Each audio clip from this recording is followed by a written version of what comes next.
एक बात ध्यान में रखना कि ये खुद जाके घर में नहीं करना, सिलेंडर निकाला तो आग लगाई तो फिर बुझा शुरू कर दिया। ये अगर लगी होगी सिलेंडर को आग तो तभी बुझाने की कोशिश करनी है, लगाने की कोशिश नहीं करनी है।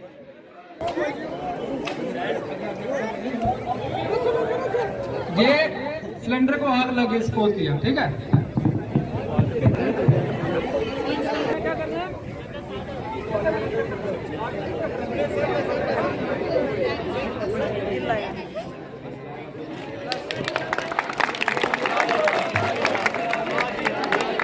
रखोगे तो वो फ्लेम रिफ्लेक्ट होगा, आपके कपड़ों में आग लग जाएगी। ऐसे करोगे तो इस तरीके से और इस तरीके से, मगर वो फ्लेम जो है वो आगे ही रहना चाहिए।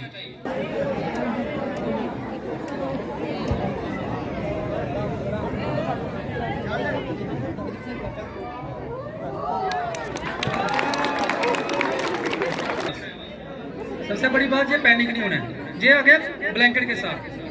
अगर आपके पास बकेट होगी, कोई लोहे की बकेट होगी जो इस पे पूरी फिट आती है, और शोर दिया लास्ट 5 मिनट प्लीज।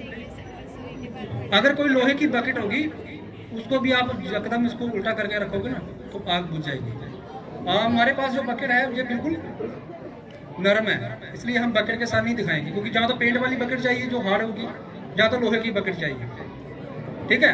उसके बाद एक फार्मूला और बताऊंगा आपको हाथ से बुझाने का, मगर वो आपने बुझानी नहीं है, जरूरत पड़ेगी तभी बुझानी है, ऐसे प्रैक्टिकल नहीं करना है, ठीक है।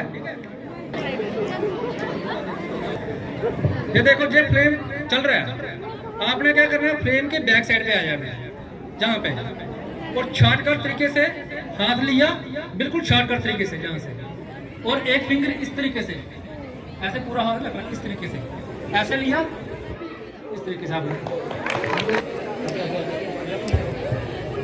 बिल्कुल शॉर्टकट। हाँ शाबाश।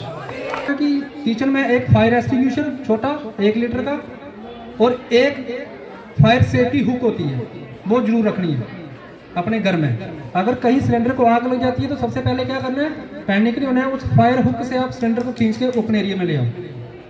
अगर फिर आप उसको बुझाना चाहते हो, मतलब पता है आपको कि आप उसको बुझा सकते हो, तो फिर आप इन तरीकों से आप बुझा सकते हो, ब्लैंकेट से, बकेट से, नहीं तो फिर लास्ट में आप हाथ से भी। मगर हाथ वाला हम आपको इसलिए दिखाते हैं क्योंकि जो वेल ट्रेन पर्सन जैसे आपको किसने किया, शाबाश, आपको पता चल गया कि कैसे बुझाना है। कई बार क्या होता है कि आगे से हम हाथ लेके जाते हैं तो फिर वो कपड़ों को आग लग जाएगी, तो फिर बंदा खुद बाहर होना शुरू हो जाएगा। इसलिए क्या करना है आपने कि उसको सिलेंडर को ओपन एयर में ले आओ। खाली सिलेंडर आपको पता है कभी ब्लास्ट नहीं होता है, खाली सिलेंडर होगा कभी ब्लास्ट नहीं होगा। अगर जब ये खाली हो जाएगा इसकी ऑटोमेटिकली फायर बुझ जाएगी। ब्लास्ट सिलेंडर खाली तब होता है जब सिलेंडर का फ्लेम किसी दीवार के साथ लग के रिफ्लेक्ट होकर उसकी बॉडी को हिट कर रहा है, तभी ये ब्लास्ट होगा। और सिलेंडर को ब्लास्ट होने में 300 डिग्री सेल्सियस की टेम्परेचर चाहिए इसका, तभी ये ब्लास्ट होगा। जहाँ फिर 2-3 सिलेंडर रखे होंगे तब ब्लास्ट होगा। जहाँ तो सिंगल सिलेंडर खाली है, अगर उसका फ्लेम दीवार के साथ हिट करके रिफ्लेक्ट होकर उसको 300 डिग्री सेल्सियस की हीट दे रहा है, फिर वो खाली सिलेंडर ब्लास्ट हो सकता है। ऐसे खाली सिलेंडर कभी ब्लास्ट नहीं होता है। मगर है तो फायर वाला और सीपीआर वाला, ये जो डेमो हमने आपको दिखाया छोटा सा, अब सीपीआर वाला भी आपने ऐसा नहीं करना है कि इधर से छुट्टी करके गए तो घर जाके छोटे भाई को पकड़ा, चल लेट में तेरे को सीपीआर देता हूँ, क्योंकि सीपीआर भी उसी को देना है जिसको इसकी नीड है। फार्मूले को इस्तेमाल करना है, ऐसे इसको आपने कभी भी प्रैक्टिकल नहीं करना है, ठीक है, क्लियर है। और कोई डाउट किसी को? बेसिकली हमारा जो 5 दिन का कैंप होता है, 1 दिन में कवर करना बड़ा मुश्किल हो जाता है। इसके अलावा और भी हमारे पास बड़े टॉपिक होते हैं, जैसे स्नेक बाइट हो गया, बर्न वाला हो गया, फिर दूसरा फायर का भी तो जो 10-15 मिनट का लेक्चर हुआ है, ठीक है। डिजास्टर का पूरा लेक्चर 2-3 घंटे का होता है, तो इसलिए ये शार्ट मतलब 1 दिन में कवर करना बड़ा मुश्किल हो जाता है, ठीक है। अगर फिर भी किसी का कोई डाउट है तो हमारी एक एसडीआरएफ की टीम बसोली में अवेलेबल है, अगर कोई जरूरत पड़ती है तो इनको आप कांटेक्ट कर सकते हो, ठीक है।